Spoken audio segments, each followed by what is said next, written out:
नमो भगवते वासुदेवाय। जय श्री हरि, जय श्री भगवान विष्णु जी, जय श्री भगवान कृष्ण जी। भगवान श्री कृष्ण जी ने अर्जुन को कुरुक्षेत्र में ज्ञान देते हुए कर्म करने का एक बहुत ही सुंदर तरीका बताया है, जिससे कर्म करने पर मनुष्य को किसी प्रकार की कोई ना तो ग्लानि होती है, ना पछतावा होता है और ना ही असंतुष्टि होती है। श्रीमद् भगवद गीता के अध्याय 2 श्लोक 38 में स्पष्ट तौर पर भगवान श्री कृष्ण जी ने अर्जुन से कहा कि हे पार्थ, तू जय पराजय, लाभ हानि, सुख दुख को ना सोच और युद्ध कर। इस तरीके से युद्ध करने पर तू निसंदेह अच्छे कर्मों का फल ही प्राप्त कर पाएगा। ऐसा तात्पर्य इस श्लोक से जो भगवान श्री कृष्ण जी ने अर्जुन से कहा, उसका ये तात्पर्य है। भगवान श्री कृष्ण जी ने ये भी कहा कि हे पार्थ, तू कर्म करने से पहले लाभ हानि, सुख दुख और जय पराजय को एक समान समझ। अगर जीता तो ठीक, पराजित हुआ तो ठीक, लाभ हुआ युद्ध से तो ठीक, हानि हुई तो ठीक, सुख मिला तो ठीक, दुख मिला तो ठीक। हम सब अपने जीवन में कर्म करते हैं। कर्म फल पाने के लिए करते हैं और उन कर्मों को करने के लिए हम जो फल चाहते हैं वो ऐसा चाहते हैं जिससे हमें सुख मिले, हम जीते और हमें लाभ हो। लेकिन हर स्थित और परिस्थिति के दो रूप होते हैं, या तो होगा या नहीं होगा। होगा तो अच्छा ही है, अगर नहीं हुआ तो स्वयं को मनुष्य कैसे संभाले, ये भगवान श्री कृष्ण जी ने अर्जुन को ये श्लोक बोलकर, जिसे मैं महाश्लोक समझता हूँ, बोलकर समझाया है। जब भी हम सब कर्म करें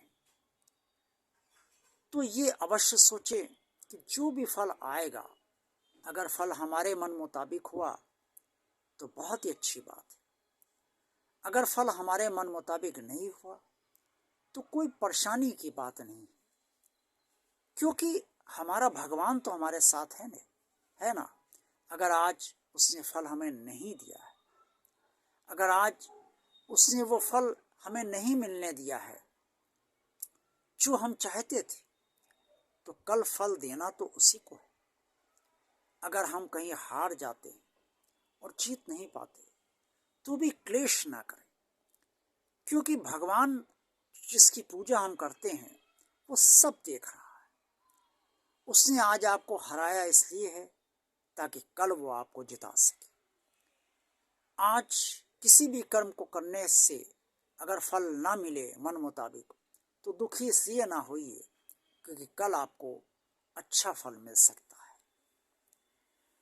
भगवान अपने भक्त को कभी भी कष्ट में नहीं देखता, लेकिन फल का जो नियम विधाता का है उससे भी वो नहीं बदल सकता, क्योंकि वो अपने ही नियम से बंधा हुआ है। भगवान सर्वदा अपने नियमों का पालन करता है। इसलिए जो भगवान के भक्त हैं, वो जो मैं कह रहा हूं इस समय, वो बहुत आसानी से इसे ग्रहण कर लेंगे, क्योंकि वो अपने भगवान से लगाव रखते हैं, कर्मों के फल से लगाव नहीं रखते।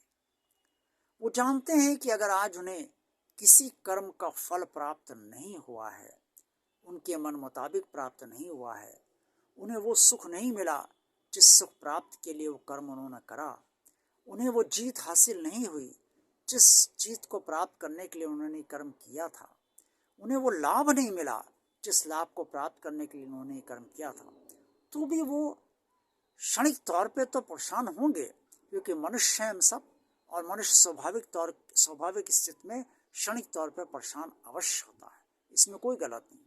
लेकिन थोड़े समय बाद चूंकि वो भगवान से जुड़े हैं, तो उनके भीतर बैठा भगवान ही उन्हें संतुष्ट कर देता है। अगर आज नहीं हुआ तो क्या हुआ, मेरा भगवान है ना, मुझे अपने भगवान पर विश्वास है, मेरा भगवान कार्य अवश्य कर देगा। ये भक्त की सोच होती है, और ये तभी सोच बनती है जब हम भक्ति मार्ग पर चलते हैं और भक्ति करते रहते हैं, पूजा पाठ से कभी विरक्त नहीं होते, और भगवान की पूजा में आनंद भी हमको आता है। अगर भगवान की पूजा में आनंद आ रहा है तो मान लीजिए कि आप भगवान के भक्त हैं। जो लोग भक्त नहीं होते उन्हें जरूर जय पराजय, सुख दुख, लाभ हानि, इन सब का बहुत ध्यान रहता है, और जब वो पराजित होते हैं, उन्हें हानि होती है, दुख होता है, तो वो अत्यंत कष्ट में पड़ जाते हैं, उन्हें संभालने वाला कोई नहीं होता। भाई अगर आप अपने को ही नहीं संभाल पाओगे तो दूसरा आपको कहाँ तक समझा पाएगा और कहाँ तक संभाल पाएगा। मानसिक तौर पे आप ही टूट जाओगे तो दूसरा आपके मानसिक स्तर को किस तरीके से कहाँ तक ऊंचा कर पाएगा। और कोई भी व्यक्ति भगवान नहीं है जो आपको संतुष्ट कर सके, भीतर से भी और बाहर से। ये भगवान ही सर्वशक्तिमान है जो आपको भीतर और बाहर से संतुष्ट करता है। इसलिए कर्म कीजिए, और जो भी फल मिले उस फल की इच्छा पहले से ना कीजिए, फल जो भी मिलेगा वो ठीक है, और हर कर्म इसी भाव से, इसी भावना से अवश्य कीजिए। जब युद्ध लड़ने के लिए अर्जुन तैयार नहीं हो रहे थे तो भगवान कृष्ण ने बहुत सारी बातें उन्हें इसलिए समझाई ताकि वो मोह को त्यागें और युद्ध लड़ने के लिए तैयार हो। आज के परिप्रेक्ष्य में युद्ध की बात नहीं हो सकती, क्योंकि द्वापर नहीं है, ये कलयुग है। लेकिन श्रीमद् भगवद गीता आज भी प्रासंगिक इसलिए है कि जो हम कर्म करते हैं वो भी फल की इच्छा से जब करते हैं तो एक तरीके से युद्ध मान कर ही हम कर्म करते हैं कि हमें ये फल मिल जाए। इसलिए ये बात आज भी प्रासंगिक है। और वैसे भी जो लोग कर्म करते हैं वो इसीलिए करते हैं कि उन्हें फल की प्राप्ति हो, अन्यथा कोई कर्म क्यों करेगा। तो फल की इच्छा इस तरीके से त्याग कर, जिस तरीके से भगवान कृष्ण ने समझाई है इस महाश्लोक में, अगर हम कर्म करेंगे तो फिर फल से हमें वो असंतुष्टि, वो तनाव, वो चिंता, और मैं हार गया, मुझे हानि हुई और मुझे दुख मिला, इन सब का शोक हमें नहीं होगा। यही भगवान कृष्ण ने इस महाश्लोक में समझाया है, जिसको हम सबको समझना ही चाहिए। आज का वीडियो आपको कैसा लगा? अच्छा लगा है तो इसे लाइक कीजिए और ज़्यादा से ज़्यादा लोगों को शेयर कीजिए। भगवान और आप चैनल देखते रहिए। अगर आपने भगवान और आप चैनल को सब्सक्राइब नहीं किया है तो उसे सब्सक्राइब अवश्य कीजिए। भगवान के कार्य को आगे बढ़ाइए, और ज़्यादा से ज़्यादा सब्सक्राइब इसलिए करवाने के लिए लोगों को प्रोत्साहित कीजिए ताकि ये चैनल भगवान का कार्य को आगे बढ़ाता रहे। कमेंट्स बॉक्स में जो सुझाव आपको देने हों, जो प्रतिक्रिया देनी हो, वो अवश्य दीजिए। और श्रीमद् भगवद गीता श्रद्धा से समझते रहिए, श्रद्धा से आप उसे पढ़ते रहिए, और भगवान और आप चैनल आप देखते रहिए। ओम नमो भगवते वासुदेवाय। जय श्री हरि, जय श्री भगवान विष्णु जी, जय श्री भगवान कृष्ण जी। आप सभी भक्तों का दिन शुभ हो, यही मुझ निशित कुमार की कामना है।